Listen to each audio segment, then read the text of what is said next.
और मेरा कैरेक्टर शीना की मदर का है and I play the character inspired by Indrani.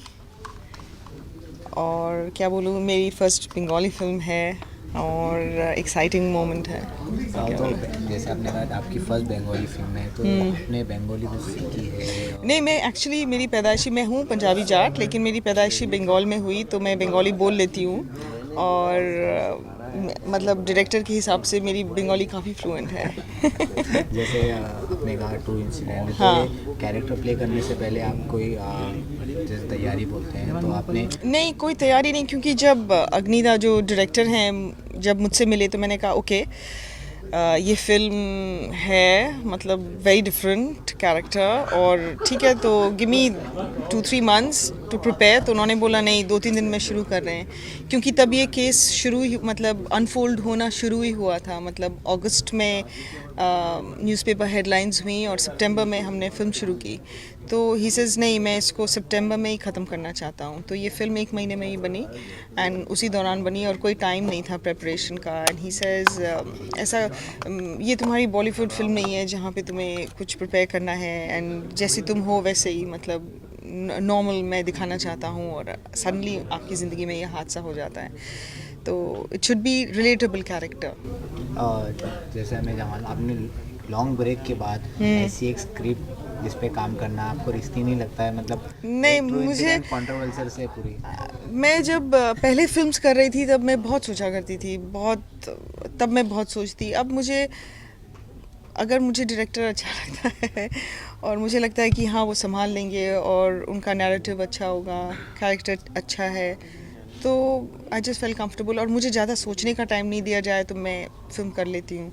मुझे आप टाइम दे दो तो फिर मेरे को जिटर्स होते हैं, मैं नहीं कर पाऊँगी। तो ये मेरा अभी एक फोबिया है हाँ करने का।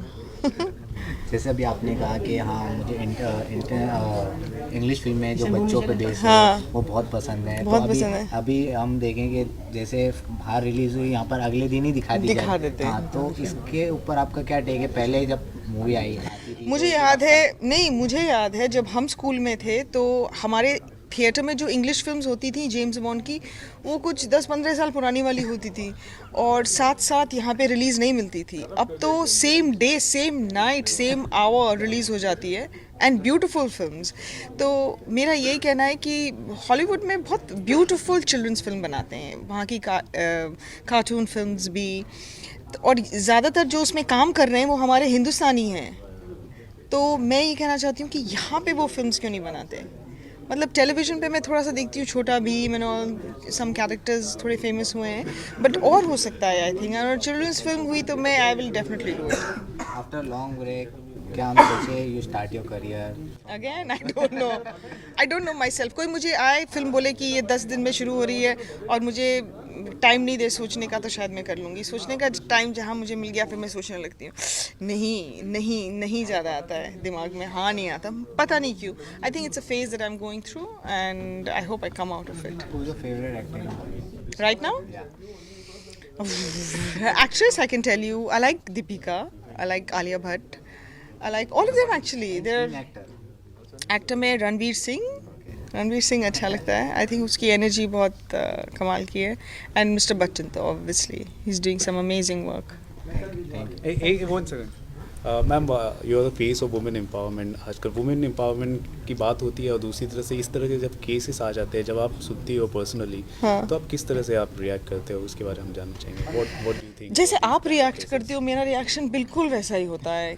शॉक, डिसबिलीफ, मतलब ये दुनिया, what is this world coming to, यही सब रिएक्शन होता है। एंड एक तरफ जब वुमेन एम्पावरमेंट की बात आती है और लोग कहते हैं कि आजकल फीमेल लीड्स पिक्चर चला रही हैं और इक्वल वेज होना चाहिए, तो उससे मैं बहुत एक्साइटेड हो जाती हूँ। मुझे लगता है हाँ बिल्कुल ऐसा ही होना चाहिए एंड और जल्दी हो जाना चाहिए था। आई थिंक ये सब जो टॉक्स हो रही हैं, सो या। मैम आप किसी बायोपिक में भी आप काम करना चाहेंगी अगर आपको मौका मिले तो, क्योंकि आजकल बायोपिक का भी ज़्यादा चलन दौर है। हाँ, अभी तक तो जितनी मैंने पिछली 10-15 फिल्में देखी हैं वो सब बायोपिक। अभी रुस्तम ऑल्सो इज बायोपिक। या इट्स वेरी इंटरेस्टिंग। और अभी फ़िलहाल जो मैं बुक्स पढ़ रही हूँ, पिछले 5 साल में जितनी भी मैंने बुक्स उठाई हैं, पहले मैं बहुत फिक्शन पढ़ती थी, but now it's mostly autobiographies. लोगों की ज़िंदगी के ऊपर मुझे ज़्यादा इंटरेस्ट रहता है, मोर देन फिक्शन। पहले John Grisham and courtroom dramas, mystery, love stories, you know वो पेनी नॉवेल्स जो एक दिन में ख़त्म कर लेते थे आप, लव स्टोरीज, उसका ज़माना गया। अब मैं ज़्यादातर बायोग्राफीज, ऑटोबायोग्राफीज ही पढ़ती जिस हूँ। तरीके यस। से में बायोपिक्स का एक ट्रेंड चल रहा है, तो आपको किस लगता चीज़ है का? बायोपिक्स का। सो आपको लगता है कि आर डी बर्मन सर के ऊपर भी एक बायोपिक बननी चाहिए?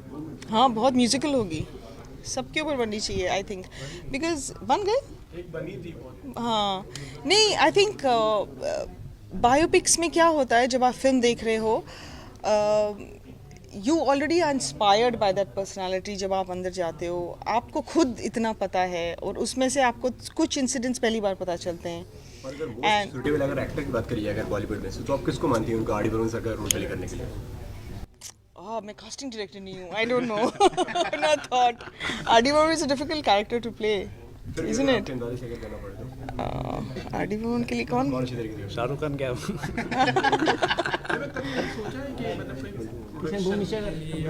नहीं, जैसे कि अनुष्का शर्मा आप देख लिया, प्रियंका चोपड़ा, उन्होंने भी प्रोडक्शन में उन्होंने हाथ हाँ, आजमाया। नहीं, वेरी तो गुड। आपका क्या कहना है इस बारे में? वो लोग बहुत काबिल हैं, काश मैं इतनी काबिल होती, बट कोशिश करूँगी।